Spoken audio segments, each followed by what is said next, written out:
Alright, hello everyone, my name is Shep, welcome back to the Butcher's Circus, and today we are going to be playing with a Shieldbreaker team. So, this is called, what was this? Was this called the Double Spot? I think it was. I haven't played this in absolute ages. I do think it's a good team, but it is definitely a weird one to play, that's for sure.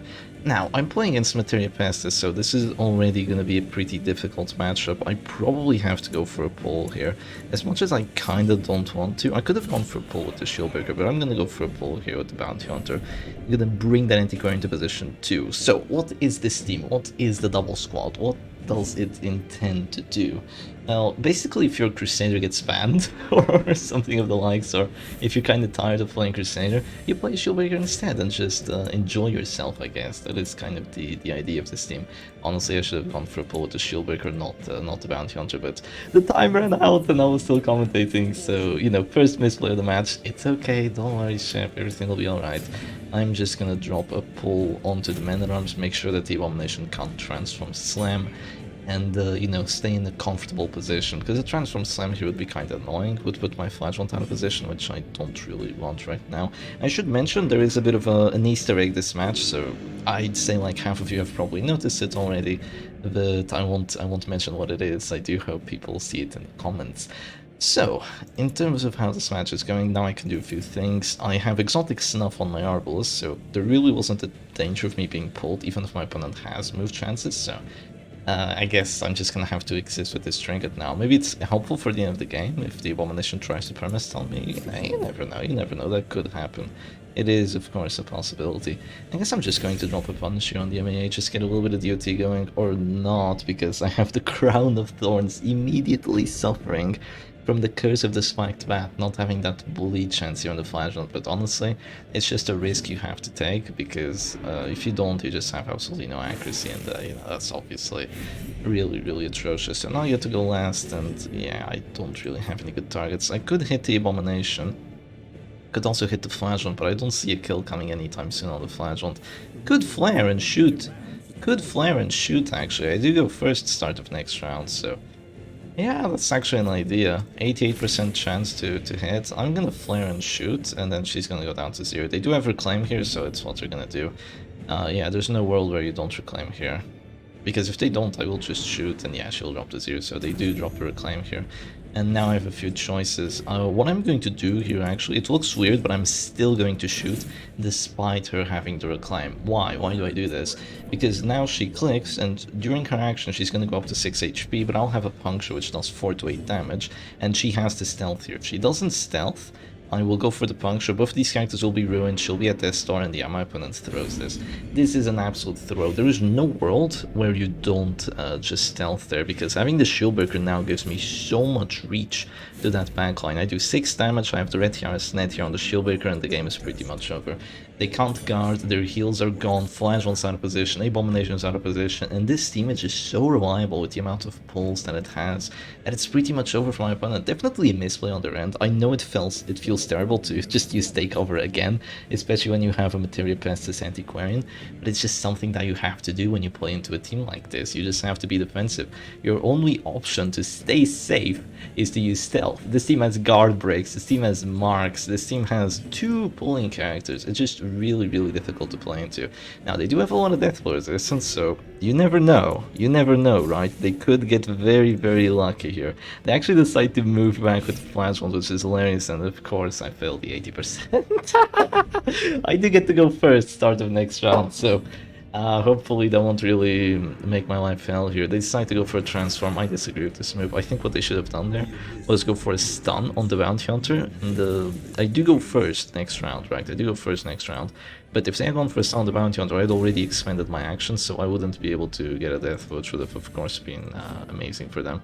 But yeah, right now I just move forward, and then I drop a finish him. They're still guard broken, so they can't guard, and now I'll have a 95 to get the death blow, so a bit of an unfortunate turn of events here for for me, having that 80% death blow. I mean, the 95% death blow resist on the Antiquarian. Yeah, that's just something you have to deal with, because the takeover, it's really annoying to deal with, but I mean, you have so much death blow chance anyway. If you fail that 80%, you're just a bit unlucky. But thankfully I can afford it, because I got lucky enough to go first round 1. I can't afford failing this 95 though. If I fail this one, it's completely GG. But yeah, I do get it thankfully, and sadly the corpse is gone. It's not the end of the world, but it is a bit annoying. Now it's just going to be the Transform Beast file, and they have done a decent amount of damage, that's for sure. But I'm gonna have another Kiss very, very soon, and I'm just gonna keep ignoring this Flagellant, and I think things will turn out okay here. Sadly, I don't have stuns, so not having stuns definitely feels a bit odd for me here. I love having stuns, I mean, who doesn't, right? And now I'm gonna go for the Adder's Kiss before they... yeah, let's go for the Adder's Kiss here. Let's go for the Adder's Kiss before they go for the Retribution or something. I was thinking, like, maybe they move forwards just one position or something, then maybe I can go for a Puncture into a Repulse or whatever, just to make it so he doesn't get any more Beast Files, but honestly I think just dropping this is a bit better. They're gonna drop their Claims, they're gonna make use of their heals. Okay, that is smart of my opponent to do. That is pretty smart. I guess in this case, do they do 4 damage with a Retribution crit? I don't think so. Yeah, I only take 8 damage thankfully. This wasn't really enough to make me take more, and I'm just going to drop the Punish now. I have Redeem up, so I always have that going for me, and yeah, that's a very nice bleed there. I will be able to do way more DOT to them than they are able to just heal. Of course, we're gonna get to Redeem soon enough, but soon enough isn't now, so I should be okay here. They also move back, giving me Sniper Shot, which I'll definitely take. Sadly not a crit though. So you might be wondering, Shep, why the hell are you playing with Exotic Snuff Arbalist? You know, you always bring Piercing Coral, Stabilizing Tiller. Why is this team any different? Now, as you could see, there was a Bounty Hunter and the Flagellant in positions 3 and 2, so if I were to get pulled, the life would be absolutely atrocious. And not only that, this team doesn't need the Piercing Coral quite as much. Also, why do they do that? Why did they go for their action there with the Flagellant? That is so odd. They're dead now. they're literally dead now. Well, in that case, I just have to stall for a bit, because they're dropping to 0 HP here. All I have to do now is just stall.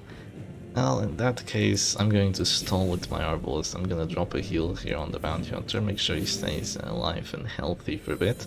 Yeah, there's really nothing else for me to do here. I can't risk going for a Sniper Shot on the Flagellant, because he could heal the Man-at-Arms, and then that would be absolutely atrocious. So you just do this, and now you drop to finish him onto that MAA, and things should be over. Unless they get a... No, they can't get a crit riposte, because finish him, you know, makes it so there's no riposte, right? That's how it works. I could go for a pull here, but I mean, it's too risky. It's too risky for the outcome. So let's just do this. I still have a Flagellant, I still have a Shieldbreaker, and this is really why this team is so strong, because the characters synergize well together. But even if they didn't synergize well together, because you usually don't pair Flagellant and Shieldbreaker in a Mark team. You usually don't bring these characters for a Mark team, right? You usually bring stuff like Crusader, Abomination, sometimes even a Cultist, you bring a Jester, you bring those sorts of characters. You bring a Doggy, you don't bring a character that does DOT and a character that, like, does DOT as well. You don't bring these. But I did bring these, and it's working out reasonably well, because they are all very strong characters of their own, and they all have great synergies. Flagellant, amazing synergy with the Shieldbreaker, and the Shieldbreaker, amazing synergy with Flagellant. I mean, if you have synergy with one character, the other character synergy with you, but Bounty Hunter, also amazing synergy with the Arbal, so this is why it's called the Double Squad. It isn't a power couple team, because, I mean, I guess it is. We do have a power couple here. I guess it's a double power couple team. It's the Double Date team. I think there's another Double Date team already, so that's why I didn't call it Double Date. But yeah, that is what this team is capable of. Someone asked me to do a Shieldbreaker team, so let's go for another match. Alright, and here we go straight into a match number 2, and this time we are playing against the DOT team as well. Oh, I should have mentioned, I'm playing against Javelol. This is someone that has come from like 2021 Butcher Circus times. Really old fella, and I'm glad to see them around again. It looks like they are playing a full DOT team, so this is when the double squad might actually suffer, because you don't really have as much burst potential as other Mark teams have. You also don't have stuns, so in this situation they might just outpace me with their DOT, and that would be absolutely horrible. But we will try to not make that happen. So they're able to get the battle ballad off, so now I get a few choices. I could go for a pull on the Antiquarian again. Yeah, that's probably the play. I could also go for a pull on you, but that also sounds like the play. But I'm gonna go for the Antiquarian first. She's probably just going to take cover here. I guess after I do this, I could go for a pull on the Jester anyway, but I might just mark the doggy instead. Yeah, just mark the doggy instead after she goes take cover, do things with the likes. If she doesn't go take cover, I can probably just drop a punish on her and the DOT will really hurt. I think that's what I'm going to be doing. I just really need to take this Antiquarian out because Materia Pass's finisher is something you need to focus down. There is this sort of order of characters' importance of how valuable they are to the team, and some of them you really need to get rid of. So, like the Antiquarian with the Materia Pass's finisher, they need to be focused down or else they're just going to completely destroy your team. The same thing with this Houndmaster here, but we'll get to that in a second, right? We can't kill all of them at once. So, in this situation, this feels a bit odd, that's for sure, but I think my best move now is actually to go for a pull on the doggy. Even though this makes it so I don't have a mark character to shoot, I can still shoot the Antiquarian, and now he can't use the Lick Wounds for the following round if I do decide to hit him with a punish or anything of the likes. So they're probably going to have to move forward here with the Flagellum, or they just go for the takeover with the Antiquarian, which, you know, is also perfectly okay. But now I'm going to drop a big punish onto that doggy. The DOT should be helpful here. And basically they've had to just spend a lot of their time moving around, just repositioning, and they haven't really accomplished anything on my team, like literally nothing. They can go for a Hanseri now, but I do have a very decent amount of dodge, so I'm hoping that it works. They do have battle balance, so the chance of the dodge working isn't too good, Shep. Yeah, it's not too good whatsoever. It would be nice if I could shoot them, but yeah, I'm probably just gonna drop the sniper shot here. I hit for 18, sadly no crit for 26. That would have been amazing. It would have been a crit for 27 actually, not 26, because I have the stabilizing killer here, the damage when acting last. And okay, they're gonna go for another Hanseri. Now here's when having a Shieldbreaker is actually kind of bad, because I don't know if Adder's Case is actually gonna be able to do enough damage here. It would be great if it did, but it might also not be the play. It might also not be... No, it's not a play, it's not a play actually. The play is to go for the pull on the Jester. Make sure that the harvest doesn't happen. There's no characters to finale yet.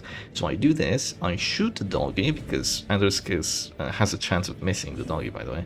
It has really terrible accuracy, so you really gotta play around it. I pull the Jester, make sure he doesn't get harvest, and now the doggy's in position to get shot and finish, which is what I want here. This defensive team that Javelol has is... I mean, not defensive. This DOT team that he has is very powerful, but it doesn't know how to defend. It has no idea how to defend its own characters. So all we have to do is make sure that we kill a couple of them, which is very easy to do because they don't have much healing. They have a regen on the Antiquarian side. They also have a Flagellum, which is difficult to kill. They have a doggy with Lick Wounds and a Jester with a lot of dodge, so they're not exactly like insanely easy to focus down. We don't really help each other too much. All I have to do is just drop one bleed, and then the regen doesn't work, and the doggy, if he tries to use his action, then he's just gonna get focused down and killed, right? Yeah, it is how it works. The team just doesn't help each other too much on defense like my team does. I mean, look at my team. I have Reclaim. These two characters are pretty much unkillable for a good while. And to save the Bounty Hunter, I have an Arbals here, which can work as a support Arbals, and I have Reclaim on the Flash ones and then eventually Redeem. So this is a very difficult team to focus down as well. So now I can go for the finisher, but the question is, do I? Do I go for the finisher, or do I just go for a punish on the Jester? Because both of them are smart. Both of them are smart. Could also just drop a Reclaim, but no, I'm going to drop the finish him here. Yeah, I could also go for a pull, but now let's just drop the finish him, get rid of the doggy, and after the Jester goes for his turn, which is going to be a harvest, I'm going to drop the punish him. Yeah, and the things will be okay. I do have... Oh no, he's going to go for a Dirk Snap actually. He wants to get that finale off. 12 damage on the Dirk Snap. How much damage does he have? Yeah, that's a fair bit. That's a fair bit. My only way of preventing the finale now is to get the bleed here. Oh, that's unfortunate. Okay, this is gonna be a difficult one because I have lost the Bounty Hunter. That really sucks. Yeah, just doing 12 damage with the Dirk Snap makes it so I have no way to survive the finale now. He does do enough damage. He would do 11 to 20 without the Blood Red Coin. With the Blood Red Coin, I think he's doing like 12 to 22. I don't think he does 13 yet. Maybe he does do 13 to 22. But yeah, usually with 2 buffs you do 11 to 20, so I'm just gone here. Yeah, I crit for 30. Yeah, no. He's a gunner. He's an absolute gunner, but it's not the end of the world here. Or is it? Or is it? Or is it, is my question. Yeah, this doesn't feel too wonderful anymore, losing my Bounty Hunter right like that. Yeah, it doesn't feel too wonderful whatsoever, but I have to kill this Jester now. He's in the position to get focused down, so I need to take care of him, but I've lost my finisher character, which really is my most important character. He just took a bit too much DOT a bit too quickly, and this is why I was a bit concerned that my opponent would just outpace me. And they are outpacing me. The Centicrine can now use fast-shrink papers, and things will become really, really bad for me really, really soon. Hopefully they don't crit that or something. Okay, thankfully they don't. And now I can just try going for death blows here onto the Jazz, which is exactly what I want to do. Hopefully I don't fail too many. Okay, there's a 25. Hopefully the next one works. Do they have Ring of Swords here? They do, so I just ignore the flash ones until the end and just focus the anti-current down. I can do it. I have a shield breaker. I can focus her down. Of course, if she's DOTing me to this door every single round, it's going to be a bit more difficult to do, but it is what I'm going to be attempting here. So now I just go for the sniper shot. Oh, come on, I need to get death blow, please. Oh, that's 2 actions wasted on this bozo already. I really need to get him out of here. I really need to get him out of here, but yeah, it's not being easy. It's not being easy. I'm gonna go for a punish. It has to be the death blow. If this punish doesn't get the death blow, I think it's too late for me. They're gonna go for Rain of Stars, actually. Please fail the DOT. It's unlikely. Oh, they do fail. That's wonderful, actually, that they fail that. Well, I think what I do now is go for the death blow, the Arbalist. Please, 55. Oh, there we go. Okay, he's a goner. He's a goner, and now things might actually be saved for me here. The only problem I have is the fact that I have to heal here with the shield breaker. I have to heal the shield breaker or heal with the shield breaker. I think what I'm going to be doing actually is... How much do I heal with the redeem? 16, I have to heal for 19. I think I healed for 19 actually. 16 damage. 16 damage. I could heal for enough to get her out, to let her not go into this store. But this is so unfortunate. This is so unfortunate. Yeah, I'm gonna go for it. I'm gonna go for it. Just get the pull here. I think that's the play. Or yeah, let's just do it. Let's just do it. Get the pull on the Antiquarian. And now I could go for a punish on her just to make her go down to 0. Just risk the 50-50 here. I could do that. I could do it. Let's go for it. Oh, I don't get a high roll on that. Oh, that's so bad. That's actually so bad that I don't get a high roll. Yeah, if I'd gotten a high roll there, she would have been at this store. But now, because I didn't, she might actually just get the kill on me here, and everything will be perfectly okay for my opponent. I'm gonna go for the fast-shrink papers. Oh, and she's gone. Oh, I can't believe it. It took me 3 actions to kill 1 character. Yeah, this is really unfortunate now. This is really unfortunate. Okay. I have to go for the Exsanguinate here into a death blow. Yeah, that's what I have to do. It sucks, but I just have to get rid of this Antiquarian. I need to get rid of her to win this match. I have to take these risks now. I have to let my Arbalist go down to this store with the Rain of Stars, and then I need to go for the death blow. I can't afford healing myself here. If I heal myself, she just doesn't stay cover, and then the game is over because they have too much DOT on me. So they're gonna bring me down to 0 now. Oh, I go Afflicted. Come on, please no. I go Fearful. That's not too good here. That's not too good. Fearful, don't do it. Okay, no act out 25. That sucks. I'm hoping that if they go for it, oh, it's a 50-50 if they go for it, but I doubt they do. They just go for the take cover, right? I don't have Rain of Sorrows, so there's really no reason why they wouldn't go for it, but they go for the kill instead. That might have been a misplay going for the kill there. That might have been a misplay. Now I can heal myself, and I can go for a Punish Death Blow. I could also risk the 40.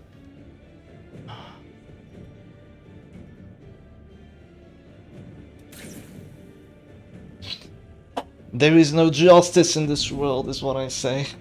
There is no justice in this world. I miss the 81. God, I love exotic snuff. Such a wonderful trinket, isn't it? Funny little exotic snuff. Really my favorite trinket in the world. I could have healed myself and I would have gotten the kill anyway. Ah, it was a 40. How it sucks not having 2 finisher characters. How it freaking sucks, man. Yeah, it's unfortunate because if I don't have a Crusader, how I do in the original hit squad, I can't really stun the Jester as well. It's just that my Shieldbreaker did well, but she didn't do well enough to stop that Jester from getting the kill on my Bounty Hunter. Now things have been really rough. I haven't just suffered a single Death Sword check though, so I might still be able to win this. Yeah, we just risk it a little bit here, right? Yeah, we just risk it a little bit here. We go for the punch instead. He has so much HP still, and I've used up one of my Exsanguinates as well, and I'm at this store. So the chance for me to win this is like a 10%, I'd say. like a maybe even less, maybe like a 5% chance that I win this. Yeah, it's really not too likely. They're gonna go for the punish now. There is a small chance. I just have to get extremely lucky. It's just that I'm gonna run out of heals way before they do, so it is a bit on the unfortunate side of things. So let's do this.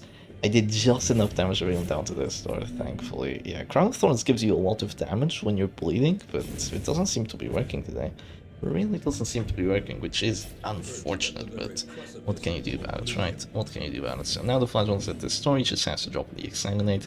And honestly, I'm taking so much DOT here that there's really no point in not dropping the Exsanguinates anymore.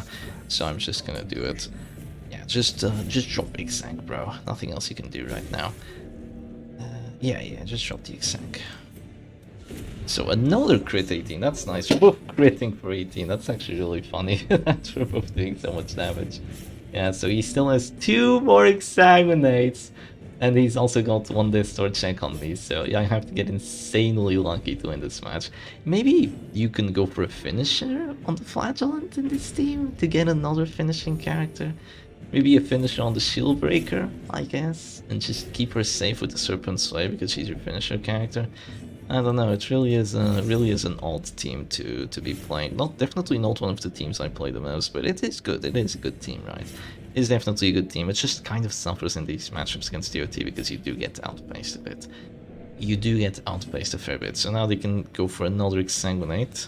And, oh, they don't! They don't! The Madman doesn't go for the Exsanguinate, huh?